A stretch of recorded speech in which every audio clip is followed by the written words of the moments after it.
1973 जनवरी की रात अमिताभ बच्चन को 102 बुखार था।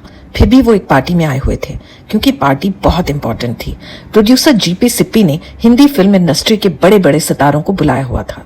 खबर थी कि सीता और गीता की जबरदस्त सक्सेस के बाद उनकी अगली फिल्म बहुत बड़े स्केल पर बनने वाली है।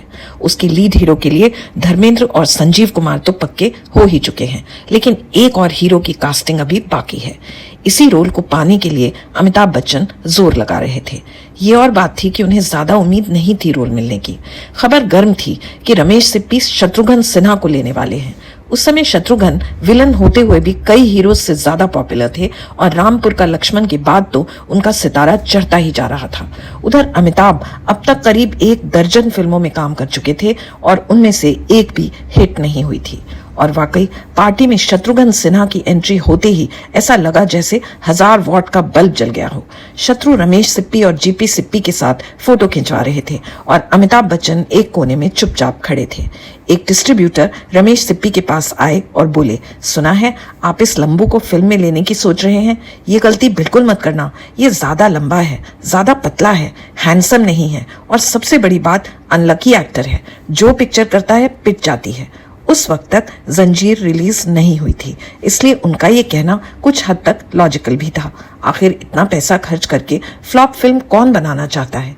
लेकिन रमेश सिप्पी की एक खास बात ये थी कि वो अपने दिल की सुनते थे और अपनी इंस्टिंक्ट पर भरोसा करते थे।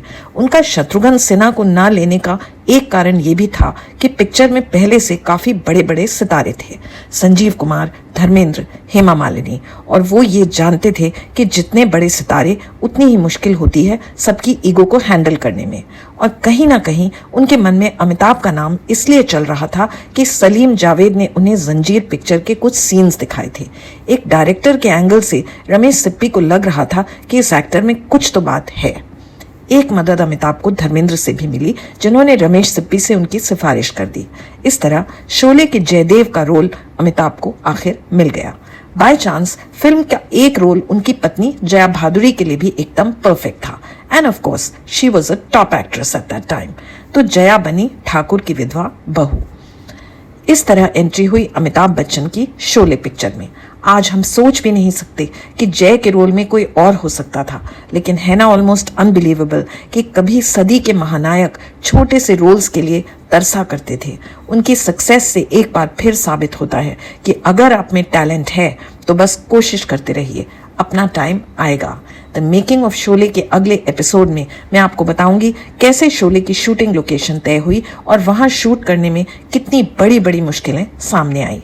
तब तक के लिए keep watching and keep rocking.